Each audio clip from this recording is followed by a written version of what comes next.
So hindi totoong nagre-release ka ng photo. Hindi po, Mr. Chair.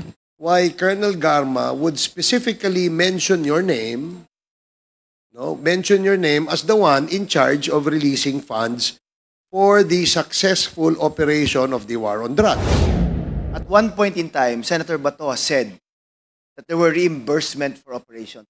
Same was also said by the President himself, na may reimbursements silang ginawa. Wala po talaga akong funds na ginadispense, Mr. So Chair. you don't give out anything? Never po, Mr. Chair, kasi hindi po talaga ako naging disbursing officer. Ako ba nakita mo ako? Lumapit ba ako sa'yo? Hindi, Mr. Chair. But I believe, Mr. Chair, parang nautusan ako before to reach out sa inyo. Sa akin? Pero hindi mo nyo lang po ako ata sinagot. Tama po bang sabihin, Ms. Mocking, na kayo po ay labis na pinagtitiwalaan ng Duterte family and even Senator Bongo, reason why since 2004 up to the present, ang trabaho po nyo umiikot lang kay Senator Bongo at sa Duterte family? Could you repeat the question, Mr. Chair? Tama po bang sabihin na kayo po'y labis na pinagtitiwalaan ni Senator Bongo at ng Duterte family, reason kung bakit simula po 2004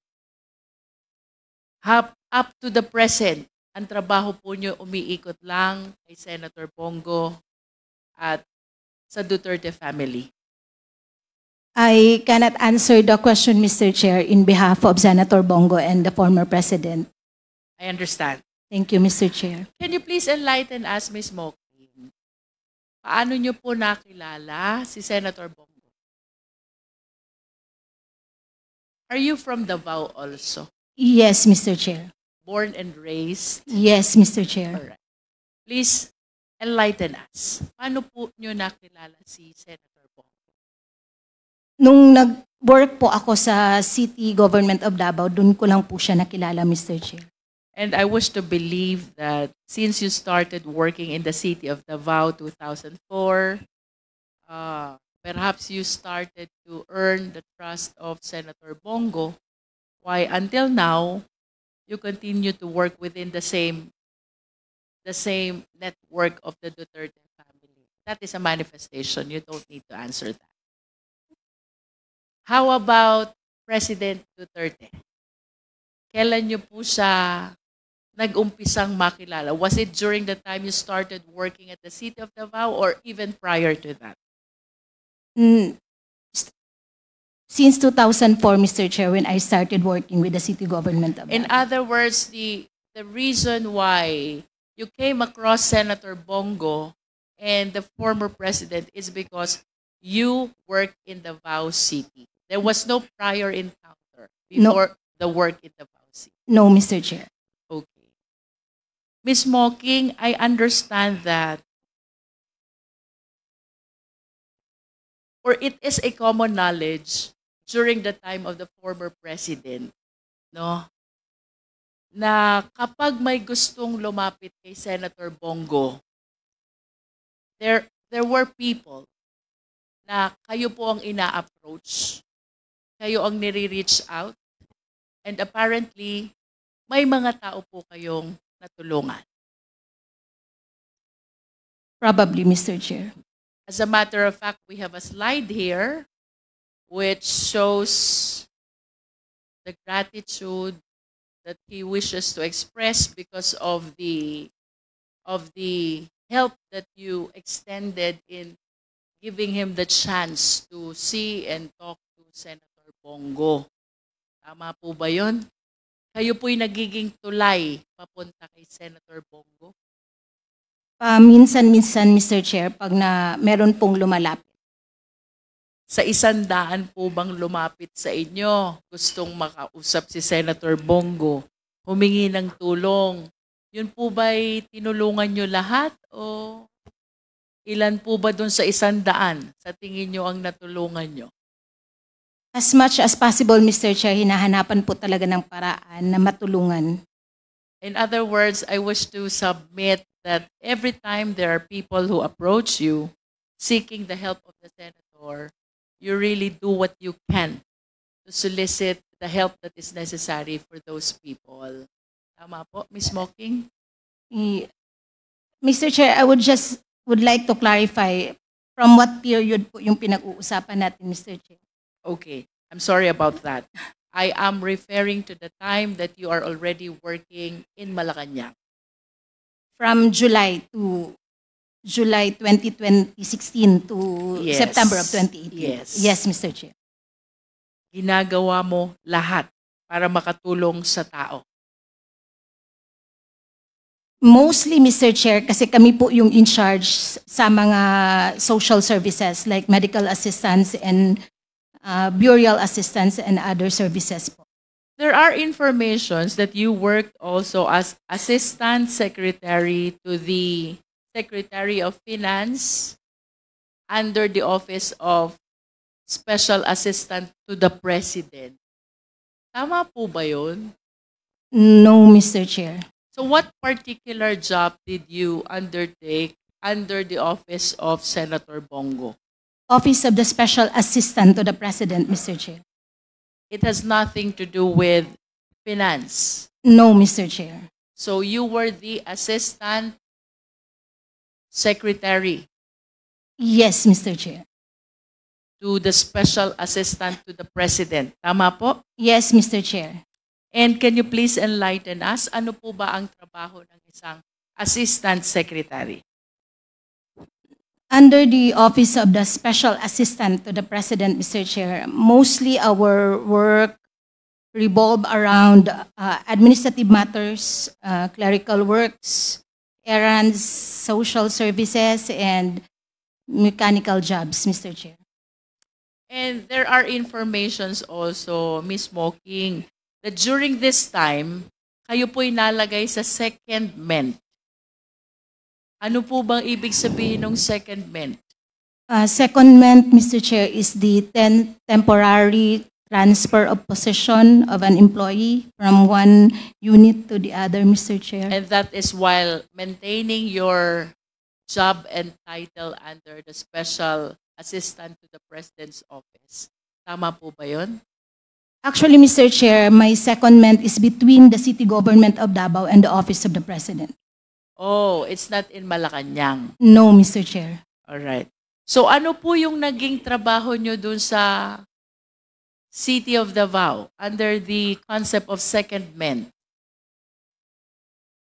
Mr. Chair, my secondment is with the Office of the President. Office of the President. Yes, from the city government of Davao to the Office of the President. So, So- it is an agreement between the Office of the President and the city government of Davao. Wait, with all due respect, ang sabi niyo po kanina, kayo ay nasa ilalim ng Special Assistant to the President's Office. That's Tama right, po Mr. ba? Chair. And Opo. during that time, nalagay po kayo sa secondment.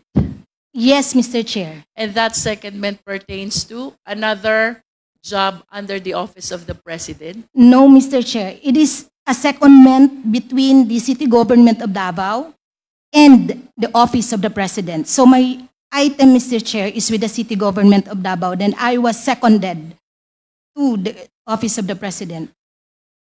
Can you please further elaborate, Ms. Mocking, no? Kasi during this time, kayo po ay under ng SAP. Tama po ba? Yes, Mr. Chair, starting September of 2016 Until June of 2022. June of 2022. Ibig sabihin ng item nyo po nasa SAP. No, Mr. Chair, the item is under Office of the President. Under the Office of the President. Yes, but the office where I am reporting is with the Office of the Special Assistant to the President. So alin po yung secondment na tinutukoy nyo? The agreement is between the city government of Davao, wherein the Office of the President requested the city government of Davao that I will undergo the secondment. So the Office of the President requested the city government of Davao that I will be admitted to the Office of the President. Is it not that the item is under the OP? Actually, Mr. Chair, if we are talking about the secondment, it is an agreement between the employee and the office and the position where you will be admitted. Yes, but you were saying a while ago, ang item nyo ay nasa OP, ang trabaho nyo ay nasa SAP. Tama po, Mr. Chair. Kasi po, pag naka-secondment ka po, Mr. Chair, iiwanan nyo po yung item nyo po sa City Government of Davao. Kasi po, may agreement na po si Office of the President and si City Government of Davao na parang hihiramin ka po. So what you wanted to tell us is, even prior to your item under OP, ay may item kayo sa LGU Davao. That's right, Mr. Chair. Ipinahiram kayo sa OP. That's right, Mr. Chair. All right. Is that really possible? Meron pong civil Chair. service. I Mr. believe Chair. the civil service can Mr. Chair. Mr. Chair, I am yielding to Chairman Ako. Yeah, that's possible under the civil service rule. But I do not know if it is for an extended period. What I can remember is that it is only good for 1 year, renewable. That's right, Mr. Chair. My appointment is being renewed every 2 years. So from pwede- Ang item niya ay sa Davao. Pinahiram siya ng Davao City Government sa Office of the President. Pero may limit yan according to the civil service law. For 2 years. That's right, Mr. Chair. Renewable. So every 2 years po yung renewal, Mr. Chair. Ms. Mocking, can you please enlighten us? When there are a lot of items available in Malacanang, why do you have to resort to this secondment that your item is in Davao, that you will be discharging your work under OP? Pwede namang dun po kayo kumuha ng item sa OP. Actually, Mr. Chair, yung secondment kasi is ang position po ang mababago. Not the item. Not the item. You will leave your item under the City Government of Davao. So as soon as you assume the position under the receiving agency, so you will now be acquiring the new item that is allotted by the receiving agency. So your parent agency will take hold of your original item. May I check? Para maklaro po, no? Yes, Congressman Adjong. So, your item, pinahiram ka sa Malacanang kasi this is what happens also in the BARM. So, I'm familiar with secondment. But you does not mean that you altogether left, di ba, your position. That's right, Mr. Chair. Position mo pa rin sa Davao, hiniram ka rin sa Malacanang, but you're not getting salary from your original principal unit, no? Yes, you will not be getting Yes, you'll the not be salary getting the from the salary. parent agency. Exactly. But you are not also vacating the position, your prior position in Davao. Hiniram ka lang doon, tapos depende yun doon sa humiram sa'yo kung i-renew ka niya. Kung hindi ka niya i-renew, babalik ka doon sa Davao. Di ba tama yun? Tama po, Mr. Ganun- Chair. ganun. Please proceed, Congresswoman Luis. Ms. Mocking, during Yes, your stint in Malacanang, that is 2016 to 2022, of course, you've encountered a lot of people close or within the network of the former president. Tama po ba? Yes, Mr. Chair. That includes Colonel Garma. Yes, Ms. Mocking. Yes, Mr. Chair. Can you please enlighten us? How frequent do you actually meet with Colonel Garma during that time? I saw her once or twice, Mr. Chair, in Malacanang. Once Or twice. or twice only? Yes, Mr. Chair. And there was no other encounter at all? Actually, Mr. Chair, since na-appoint po si Colonel Garma sa PCSO, we have referred patients para po ma-extend yung kanilang assistance sa PCSO po.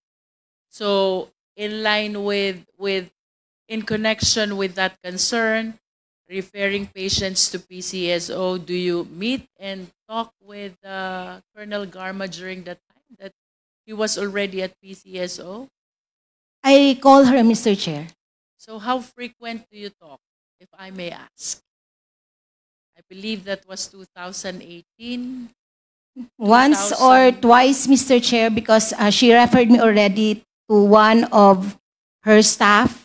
Every time merong referral para hindi ko na po siya ma-disturb. Prior to her appointment at PCSO, you said a while ago na once or twice mo rin na-meet si Colonel Garma In Malacanang. in Malacanang. Yes, Mr. Chair. Can you please tell us what concern does Colonel Garma have during that time when you encountered her in Malacanang? Actually, Mr. Chair, umakyat lang talaga siya doon sa office namin and marami din po, almost all of our staff, Mr. Chair, are from Davao. We're from Davao. So parang meron na din po siyang mga nakita at kakilala doon, tapos meron din pong mga nagpa-picture sa kanya kasi nga po na-appoint siya sa PCSO. So it is just because of the appointment, the reason why she was there. Yes, Mr. Chair. With all due respect to the personalities that I will be mentioning, Ms. Mocking, but if you are following the investigation, there have been allegations about the reward system of the war on drugs. You're aware of this? Yes, Mr. Chair. And Senator Bongo is always being implicated every time the reward system is being mentioned. You're also aware of this? Yes, Mr. Chair. Okay. As one of the people who work in Malacanang during the time of FPRRD, can you please enlighten us? Ano po bang nalalaman nyo dito sa reward system at ano po bang nalalaman nyo about the possible connection of Senator Bongo, if there is any? I have no knowledge actually, Mr. Chair, about the reward system that is going on within Malacanang, Mr. Chair. And if you have no knowledge about the reward system of the war on drugs, the more reason that you have no knowledge about Senator Bongo's implication to this reward system. That's right, Mr. Chair. But are you aware that there was public pronouncement already coming from another senator, Senator Bato de la Rosa, confirming that even during the time of the former president as mayor of Davao, namimigay na po ng pera si Senator Bongo. What can you say about this? I have no knowledge of Senator Bongo releasing money po, Mr. Chair. I understand. Just for the information of the committee, Secretariat, can we please flash that poster from the social media where Senator Bongo made this comment that even during the time of the former president in Malacanang, namimigay na ng pera si Senator Bongo. Nevertheless, would you know Ms. Mocking?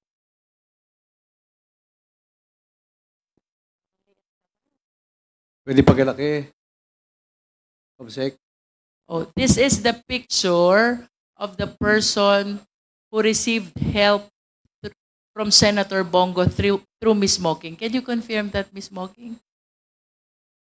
One of the several people you helped. Actually,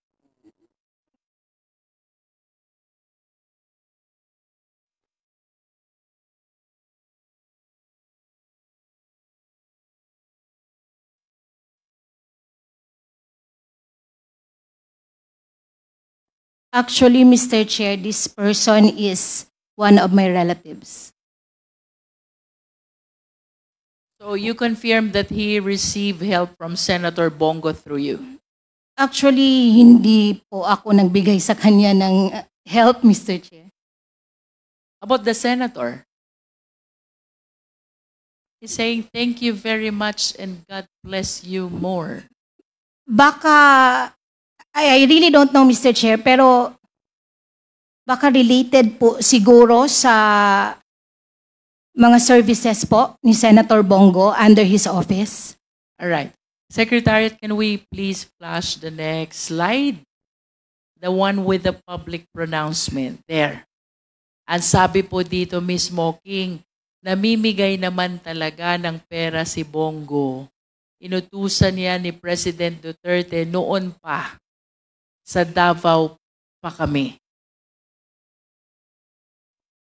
I have no knowledge about that, Mr. Chair. But can you please enlighten us at least? Ano po ba yung perang tinutukoy ni Senator Bongo dito? Would you know if this is the reward system which is being alleged in relation to the war on drugs? Hindi ko po alam, Mr. Chair. Wala po ako, hindi po siya familiar sa akin, Mr. Chair. Would you know if Yung- this is operational fund of the PNP? Actually, Mr. Chair, hindi po kasi ako privy sa mga police operations and kaya hindi po ako familiar dito sa sinasabi na Yes, I understand. But since you work at the office of the mayor, I'm trying to elicit information if there are chances or incidents when you encountered similar concerns. So, nung naririto po ang dating Pangulo, he was saying walang panggasolina ang mga pulis, kaya namimigay siya ng pera, if my recollection is correct. Hindi po kaya itong perang tinutukoy ni Senator Bongo ay yung tinutukoy ng dating Pangulong panggasolina ng mga pulis? actually, Mr. Chair, relate ko lang po ito doon sa naging question din po sa Senate hearing. Ang gasolina po na sinasabi po ni former President was yung binibigay po namin na parang PO slip para po sa mga police precinct. Parang isa din po yun sa support na binibigay ni former President. By PO, it means purchase order. Purchase slip. Purchase slip. Yes. So, bibigyan mo siya ng slip para tatakbo na lang ang pulis sa gasolinahan. Yan po yung style doon, Mr. Chair. And would you know, Ms. Mocking, kasi napakagastos ng police operation, bukod dito sa panggasolina, ano pa po ba ang assistance na ibinibigay ng ating dating Pangulo sa police operations? Sa Davao term ito, Mr. Chair. Davao. Usually, Mr. Chair, yung mga precinct commanders, gumagawa sila ng letter request addressed to the mayor. Precinct commanders. Yes, gumagawa sila So, ng what is this request all about? like support, Mr. Chair, aircon, office supplies, normally mga general services po, Mr. Chair. General services, that's all. Basically, yun po yung part of our tasking, Mr. Chair, na nag-a-assist po kami sa mga police and other offices po, Mr. Chair. Okay, Ms. Mocking, do you know Rizalina Hustol? Yes, Mr. Chair. Who is she? For the enlightenment of the committee. Sa City Government of Davao, Mr. Chair. She was our city accountant. She used to be the chief accountant of Davao City LGU. Tama po? Yes, Mr. Chair. When was this? Ay, nung 2004 po na working na po ako sa City Hall, sa pagkakaalam ko po, city accountant na po si Ma'am Rizalina O Justo. baka nauna pa sa'yo? Yes, I believe. Okay. So, I understand that similar to you, si Ms. Hustol ay nagtrabaho din sa Malacanang. Do you confirm this? Yes, Mr. Chair. Ano pong trabaho niya sa Malacanang and when did she start? I believe na una din po sa akin, Mr. Chair. So parang, July ka na eh. June 30 lang nag-a-assume. actually, Mr. Chair, bali, mas, baka magkasabay. Baka magkasabay. July 2016 also. And after some time, Ms. Mocking, would you confirm she was appointed as Commission on Audit Chairperson? Yes, Mr. Chair. Can you please tell us when? I do not know, Mr. Chair. I do not know the exact date, Mr. Chair. Can you please at least tell us the year? 2022? I really don't know, Mr. Chair. All right. But at least you confirmed that she was appointed as COA chairperson. Given this facts, Mr. Chair, I wish to manifest that similar to Ms. Mocking, Resalina Hostol was able to earn also utmost trust and confidence of the Duterte family, including the people close to the former president. Reason why, from being the chief accountant of Davao, he was even appointed as executive secretary for finance and administration of OP. Tama ba, Ms. Smoking? Yes, Mr. Chair. And ultimately, she was appointed as COA chairperson, which I believe is one of the most, or one of the highest possible positions one can get in the Philippine government. Ano po bang trabaho ng isang chief accountant? Let's go back to Davao. Hindi ko po masyadong alam kung anong specific trabaho po ng city accountant, Mr. Chair. But at least would you confirm, alam po niya lahat ng pumapasok na pera, lahat ng lumalabas na pera? Probably, Mr. Chair. And that includes the confidential fund of the LGU Davao. Probably, Mr. Chair. Ano po bang trabaho ng Executive Secretary for Finance and Administration?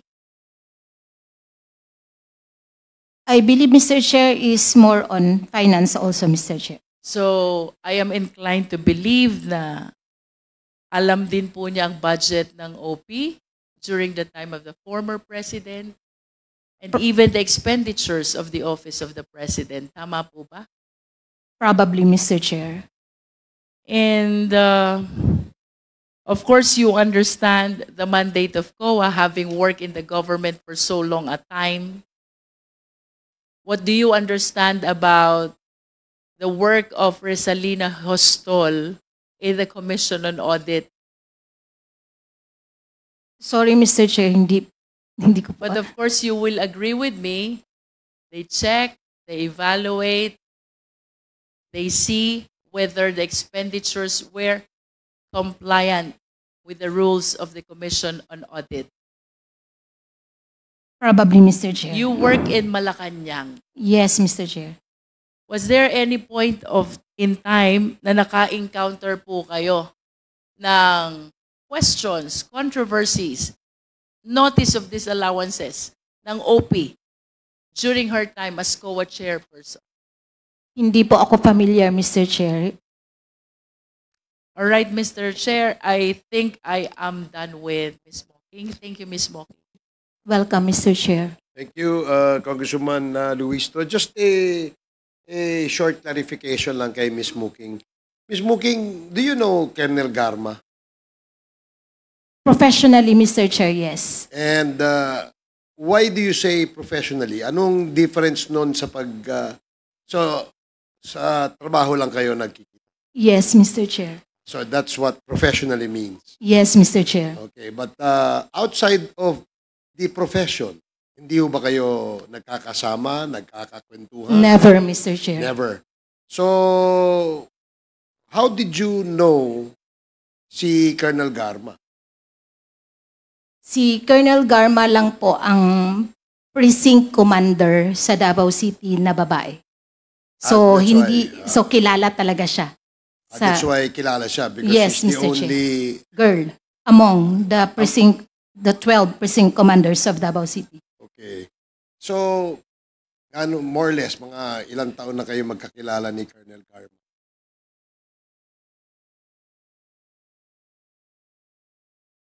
Parang, I don't know kung kailan siya napasok sa Davao City. Pero nakilala ko lang talaga siya, Mr. Chair. Pasensya na po. Kasi makulit siya, Mr. Chair. Makulit. Opo. Makulit dahil, ikaw ba ang kinukulit? Yes, Mr. Chair. Bakit ikaw ang kinukulit? Ito kasama sa professional relationship. Yes, Mr. Chair. Very professional. So, paano kanya kinukulit, Ms. Muki? Meron kasing request, as I have mentioned earlier, yung mga precinct commander para sa support from the city government of Davao. Tapos, one of those requests is care of kay Colonel Garma, which is the repair of her office. And kasi po, di ba po, meron naman pong process ang government pag meron kang request. So you have to go through po yung sa general services, meron pa po yung purchase order, purchase request. Kinikulit niya po kami doon sa mga aircon niya na request, mga TV, and other supplies. So So, Kaya namin siya kilala, Mr. Chair. so in relation to her, parang financial request yan, di ba? Funding request.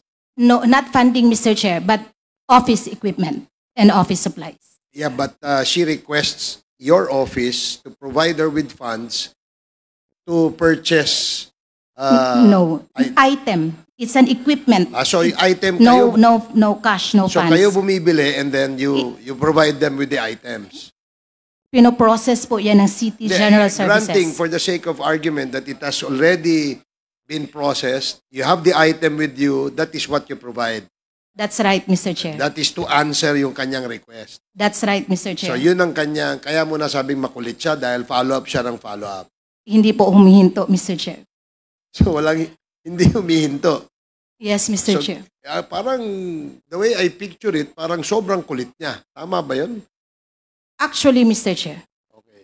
Now, that is the only request, yung kanyang sa office niya. as far as I can remember, Mr. Chair, yun lang po ang ma-recall ko kay Did Colonel. she ever request from you? At ikaw lang ang kinakausap niya. Actually, Mr. Chair, hindi naman po talaga ako lang. So, Sino pa? Sino pa kaya ang kinakausap? Pino-forward ko po yung staff niya sa City General Services Office para makafocus din po ako sa ibang task. Okay. So you seem to have several tasks under the LGU, no? LGU ba yan? Mostly administrative, Mr. Chair. Okay. And who do you report directly? Who is your immediate superior? The Chief of Staff, Mr. Chair. And that is? Actually, from 2004 to 2016, we have several Chief of Staff. Several chief of staff. Yes, every term po. Parang, yes. Okay. So, lahat ba ng police precinct commander, kapag ka merong request, ay sa iyo dumadaan? Actually, Mr. Chair, pinoprocess siya doon sa reception area namin. Tapos, parang part of my task is tagapukpok po ng mga opisina kung saan po sila may request. Okay. Have you read the affidavit submitted by Colonel Garma to the Quad Committee? Yes, Mr. Chair. And doon sa kanyang affidavit, nabanggit niya na your name was implicated doon sa punto na ikaw ang nagre-release ng operational funds. Is that correct? No, Mr. Chair. So hindi totoong nagre-release ka ng pondo. Hindi po, Mr. Chair. So why do you think Colonel Garma would say that?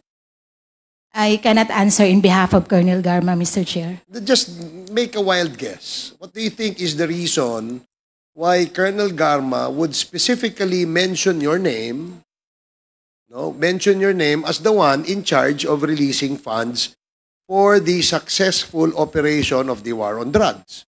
Bakit ikaw? Meron ka pang ibang kasama sa office, correct? Guess ko lang po, Mr. Chair. Just a guess. Sa tingin mo. Baka gusto niya lang po akong i-connect. Kasi po, from the city government of Davao to OP. Parang ako siguro yung nakikita niyang linyada. Guess ko lang po. Okay, so linyada kay former president. Probably, Mr. Chair. Okay. So do you directly report to the former president? No, Mr. Chair. To whom do you directly report? As I have said earlier, Mr. Chair, from 2016 to 2018, to then SAP, Senator Bongo, then from 2018 to 2022, Yusek Melchor Kitain, Mr. Chair. Okay, so dito muna, nung ASEC ka kay SAP, former SAP, now Senator Bongo. That's right, Mr. Chair. Can you give us, or at least educate us, ano ang iyong work sa office ng SAP? Specifically kay Senator Bongo. As I have said earlier, Mr. Chair, it's mostly administrative, clerical, errands, social services, and mechanical works. What about appointments? That's part of the... Social. No, Mr. Chair, that's part of the admin. So admin yun. Yes, Mr. Chair. So halimbawa, merong gusto makipag-usap ni Congressman Adjong kay Sap Bongo, si Congressman Adjong will call you and schedule. I believe hindi niya ako tatawagan kasi hindi niya ako kilala, Mr. Chair. But where does a member of Congress who would like to see Sap Bongo request an appointment? Actually, si Sap Bongo kasi, Mr. Chair, is madaling malapitan. So, lahat ata ng congressman, I believe, direct na nagtitext sa kanya and direct din po siyang sumasagot. Lahat? Almost all. As Okay. far as I know, Mr. Chair. Just to make it clear, ako ba nakita mo ako? Lumapit ba ako sa'yo? Hindi, Mr. Chair. But I believe, Mr. Chair, parang nautusan ako before to reach out sa inyo. Sa akin? Pero hindi mo nyo lang po ako ata sinagot. So hindi tayo nagkausap. Hindi po, Mr. Chair. So it is very clear that it is not I who reach out to her, but it is Miss Muking who reach out to me. May I know kung bakit? Para ata yung i-clarify yung parang may request sa office, Mr. Chair. Ang gusto lang namin mostly kasi, Mr. Chair, pag may pumapasok na request sa office, gina-clarify po talaga namin kung what's your priority among your requests. You mean request na mga projects? Part of it, Mr. Chair. You know, I've been in Congress for more than 20 years, and I don't remember requesting from your office any project. Just for the record, Mr. Ms. Chair, Muking. I did not specifically say that it is a project, but probably because I really cannot recall anymore. So, ibig mong sabihin, kapag ikaw inuutusan to reach out to a certain congressman, it is because of a project or a request. Hindi po lahat, Mr. Chair. So, kasi, other than projects and other requests, you also seek or reach out certain congressman upon the instruction of the former SAP. yes, at the time yung And siya pa yung- normally, what other reasons did the former SAP instruct you to do aside from following up request of certain congressmen? Most of the time, Mr. Chair, mga medical assistants.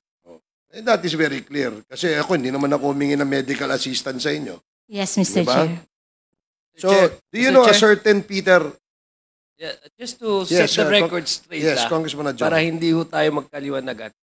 You mean to say, Congressman, during the presidency of Digong, the former President Duterte, Yes po. when you were in Malacanang. Yes, Mr. Okay, Chair. just to set the record straight, because we're talking about now the 19th Congress. Have I ever called you? Actually, Mr. Chair, nakalimutan ko na po talaga kung sino din yung pong nakakausap. Yeah, because I was not part of Congress last. This is my first term. So kaya nga, Mr. Chair, I cannot recall. Just set the record straight, ha? Yes, Thank you. Mr. Chair. Mr. Chair, short interjection lang din po kay Miss Smoking. Oh, sige, okay. You have 2 minutes. Thank you, Mr. Chair. Kasi natanong po kanina, dahil nga napangalanan po si Miss Smoking sa affidavit ni Colonel Garma na meron daw alias Smoking na taga-disburse ng rewards under the drug war at ito po ay dinedeny ni Miss Smoking. To confirm, tama po ba? Yes, Mr. Chair. Okay, kaso Mr. Chair, kung dinedeny po ang nasa affidavit ni Colonel Garma, pero aside po kasi kay Colonel Garma, mismo si former President Rodrigo Duterte ay meron pong pinangalan ng alias Smoking din, both sa Senado, tsaka maging dito sa Quadcom, Mr. Chair, based sa questions ng mga mababatas natin in both chambers. So, Mr. Chair, ngayon po itatanong ko, based naman sa sinabi ng dating Pangulo, in-insist pa rin po ba ni Ms. Smoking na wala siyang dinidisburse na pera in relation to the drug war? Wala po, Mr. Chair. Kahit po operational expenses para sa mga pulis na nagpatubad ng drug war? Wala po talaga, Mr. Chair. Or rewards sa mga napapatay with varying degrees? Wala rin pong nilalabas na pera? Wala po talaga, Mr. Chair. Kung ganun, Mr. Chair, then given na merong directly contradicting na mga sinasabi under oath, on one hand, yung sinabi ni Colonel Garma at ni dating Pangulong Rodrigo Duterte, and on the other hand, si Ms. Smoking, then Mr. Chair, merong at least isa dun sa mga tao na iyon who are lying under oath. And that demands further inquiry and the questioning by legislators. Yun lang, Mr. Chair. Thank you. Okay, thank you for asking my question, Congressman Manuel. But before we continue, maybe I'd like to say that yung ating pong mga bisita ay you are now excused, Nanay and Mrs. Asuncion. And sana po sa susunod na Quadcom hearing ay makadalo pa rin kayo. Okay, maraming salamat po. Pasensya na po kayo. Inabot po tayo ng... and of course, Dr. Actually, I have questions to Dr. Raquel Fortun, but if you're already tired, okay. Thank you, ma'am. Thank you. Mukhang sanay si Dr. Fortun sa puyatan eh. So, as I was saying earlier, Ms. Muking, do you know a certain Peter Parungo? No, Mr. Chair. So you don't know Peter Parungo? No, Mr. Chair. Kasi sa affidavit ni Colonel Garma, nabasa mo naman siguro, na binanggit niya na si Peter Parungo, as she termed it, no, is the striker ng CIDG. I don't know what a striker means, but si Congressman Acop educated us as yes, or striker is actually a utility personnel ng CIDG. At siya ang inuutusan. And at one instance, lumapit daw itong si Mr. Peter Parungo kay Colonel Garma at ang sinabi niya ay, Ma'am, masyado na pong malaking pera ang pumapasok sa aking account. If I'm not mistaken, what he was trying to say is that he opened several bank accounts and that is where pumapasok yung pera na apparently ay galing sa'yo upon the instructions of either former SAP, now Senator Bongo, or the former president. So, kung hindi mo kilala si Peter Parungo, paano ka nakakapagbigay ng operational fund assistance sa ating mga kapulisan? Hindi po ako nagbibigay ng operational fund assistance sa mga kapulisan. Ang ibig sabihin, hindi tama yung sinabi ni former President Duterte. Dahil sinabi niya, sa hearing niya natin dito, sinabi niya na it is through you na siya na ikaw ang inuutusan na mag-release ng operational fund or reimbursements. Hindi po through me, Mr. Chair.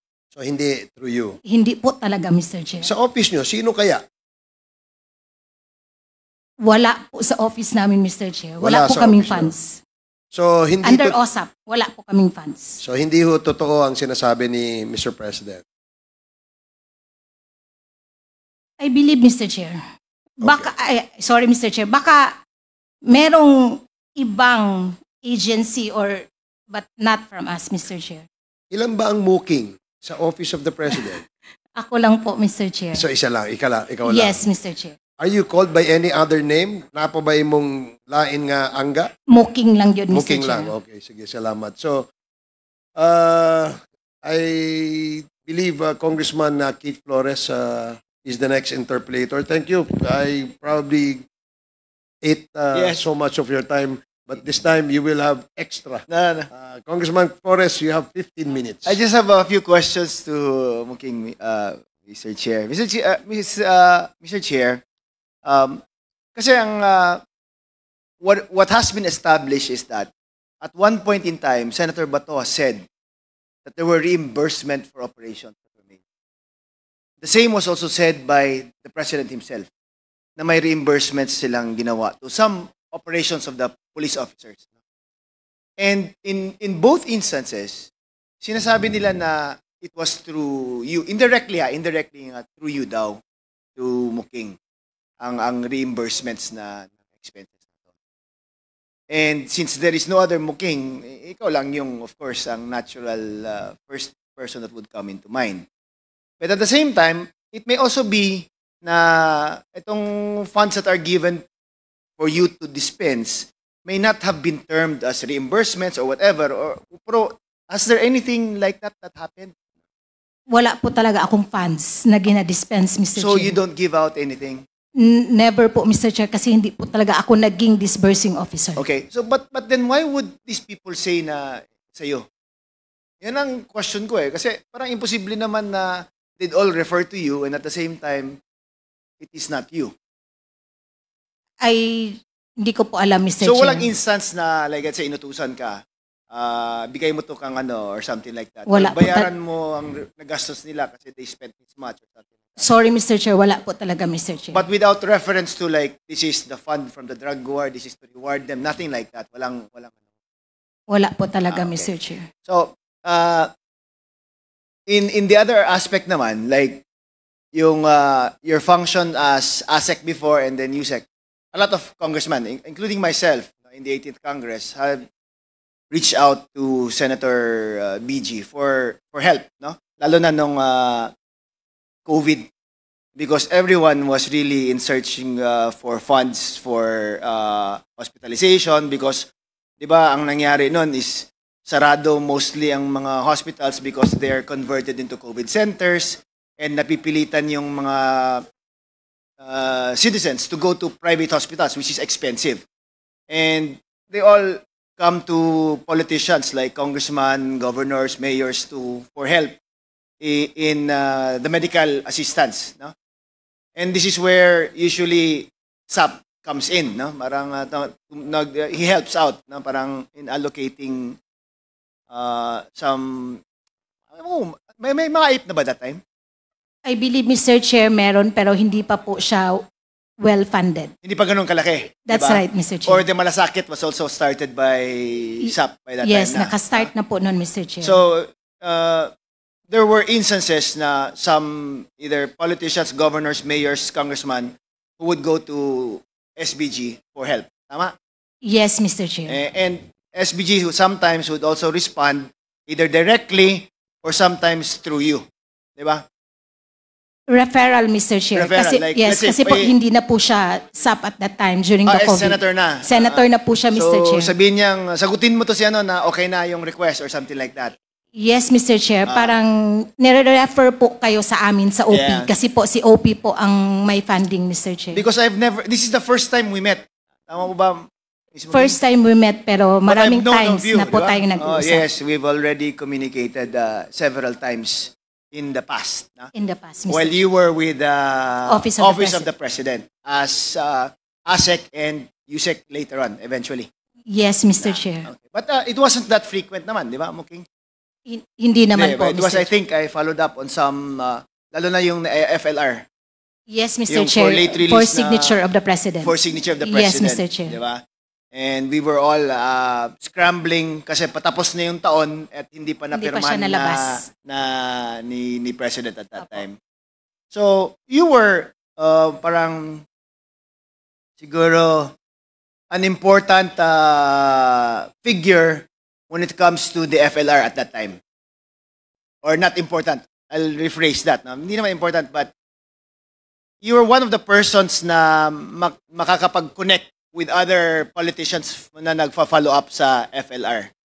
Malalaman talaga namin, Mr. Chair, kasi after po evaluation sa Office of the Executive Secretary, inaakyat po siya sa office ng OSAP para po i-prepare namin for the signature of the President. So, May usap pa ba that time?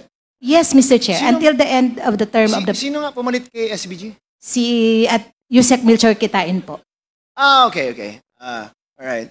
Yeah, but parang everyone seems to be referring to SBG pa rin as parang SAP. Kasi parang nasanayan na eh. When he was special assistant. And Kasi even, he usually refers to us, Mr. Chair. so binabato niya sa inyo. That's right, Mr. Chair. But under kitain na. At Yes, that time. Mr. Chair. Okay, that's why a lot of parang politicians and would have had a chance to have talked to you before or something. Yes, or Mr. communicated with you man lang. Yes, Mr. Chair, kasi lumalapit sila kay Senator Bong, tapos hindi na din po siya senator, no? Ang ginagawa ni Senator Ay, hindi Bong... siya SAP. Senator na Ay, siya. hindi na po siya SAP noon. So, binabato sa inyo? Binabato sa amin, kaya tinatawagan po namin yung nagpapatulong po. When you say binabato sa inyo as SAP office, Special Assistant to the President Office. OSAP po, Mr. Chair. OSAP. but under a different secretary na. Yes, Mr. Chair. And that is Melchor Kitain at that time. Yes, Mr. Chair. Okay. Ang ano lang talaga dito, Ms. Muking, no, I hope you understand, is the question on why your name was mentioned by the others. Yun lang, even until now, that still remains to be unanswered in my mind, no? Parang even if you gave that explanation, hindi ko lang alam why they would, in one way or another, end up referring to you as the person who supposedly gave the reimbursement. Given the chance, Mr. Chair, gusto ko din pong itanong po yan, Mr. Chair. That would be good. Huh? Thank you, Mr. Chair. Thank you, Ms. Muking. Madam Muking, sinasabi po nyo kanina, wala po kayong pera, wala kayong pondo, di po ba? Yes, Mr. Chair. Pero posible naman na kayo'y mautusan ng may pera para magbigay ng pera. Pardon, Mr. Chair. Utos. Sabi po nyo kanina, walang pondo na hinawakan ka. Wala kang pondong pinamimigay.